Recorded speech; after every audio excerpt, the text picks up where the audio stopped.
अव्यय प्रकरण में आपका स्वागत है। अव्यय जिन शब्दों के रूप में कोई परिवर्तन नहीं होता, अव्यय हमेशा एक ही रूप में प्रयुक्त होता है। संस्कृत में अव्यय की परिभाषा देते हुए कहा गया है कि सदृशम त्रिषु लिंगेषु सर्वासु च विभक्तिषु वचनेषु च सर्वेषु यन्न व्ययेति तदव्ययम्। अर्थात लिंग, वचन, विभक्ति आदि की दृष्टि से जिन शब्दों के रूप में कोई परिवर्तन नहीं होता, जैसे यदा, तदा, कदा, ये सभी शब्द संस्कृत में अव्यय हैं। हिंदी में जो अविकारी शब्द हैं वही अव्यय हैं। अविकारी की चर्चा पिछले पाठों में हो चुकी है आपके साथ। हिंदी में परिभाषा बताते हुए कहा गया है कि वैसे शब्द जिनके रूप में लिंग, वचन, कारक, पुरुष, काल आदि की दृष्टि से कोई परिवर्तन नहीं होता, वे अव्यय कहलाते हैं। जैसे इसलिए, ऊपर, तब, ऐसे शब्द अव्यय हैं। अव्यय के 5 भेद: क्रिया विशेषण अव्यय, संबंध बोधक अव्यय, समुच्चय बोधक अव्यय, विस्मयादि बोधक अव्यय और निपात। अब इसको क्रम से आपके साथ हम चर्चा करेंगे। सबसे पहले क्रिया विशेषण अव्यय। वैसे अव्यय शब्द जो क्रिया की विशेषता बतलाते हैं, जैसे वह तेज बोलता है। अब बोलना क्रिया है, उसकी विशेषता बता रहा है। कैसे बोलता है? तेज बोलता है, तो तेज क्रिया विशेषण अव्यय है। क्रिया विशेषण अव्यय 4 तरह के होते हैं: स्थानवाचक क्रिया विशेषण, कालवाचक क्रिया विशेषण, परिमाणवाचक क्रिया विशेषण और रीतिवाचक क्रिया विशेषण। स्थानवाचक क्रिया विशेषण वह क्रिया विशेषण जो क्रिया के स्थान संबंधी विशेषता का बोध कराए। जैसे वह बाहर घूमता है, घूमना क्रिया है। कहाँ घूम रहा है? तो बाहर, तो बाहर स्थानवाचक क्रिया विशेषण।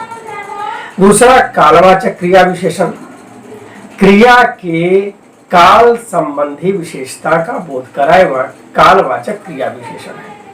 जैसे वह कल जाएगा, जाना क्रिया है। कब जाएगा? कल जाएगा।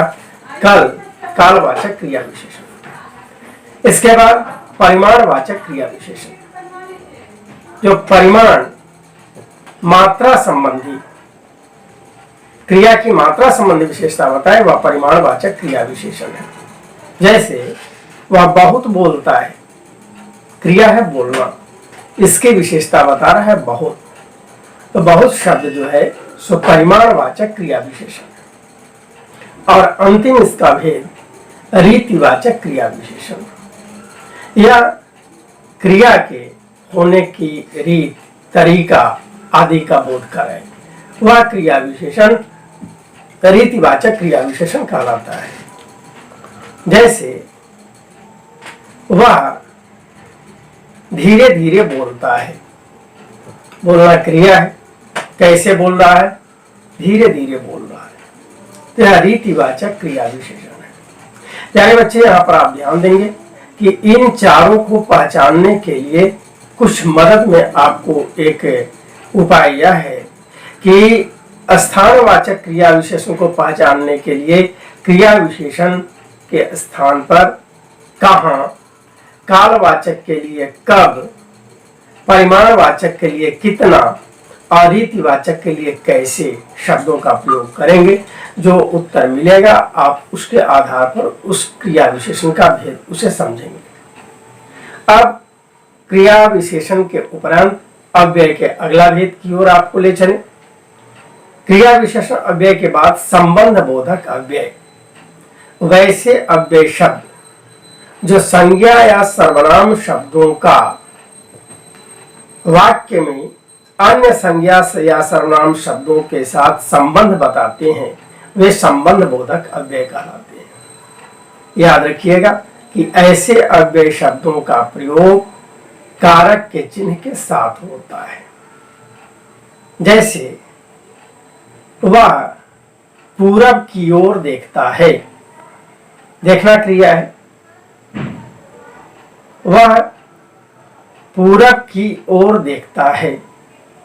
यहां पर ओर जो है सो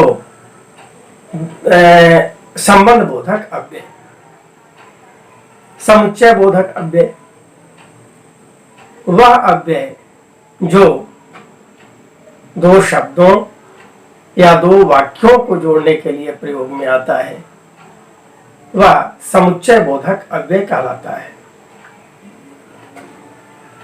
जैसे और, तथा, ये सभी शब्द समुच्चय बोधक अव्यय है।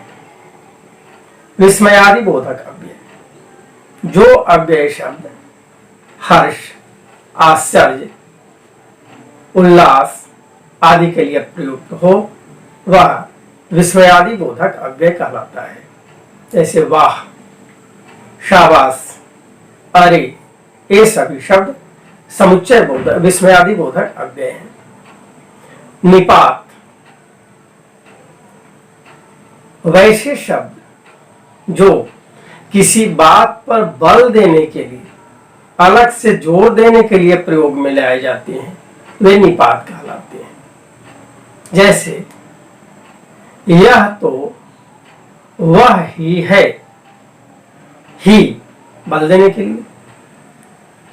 मैं भी जाऊंगा, भी बल देने के लिए। ही, भी, तो ऐसे शब्द जो हैं ये सभी निपात के अंतर्गत आते हैं। शेष बातें अगले वीडियो में, तब तक के लिए बहुत बहुत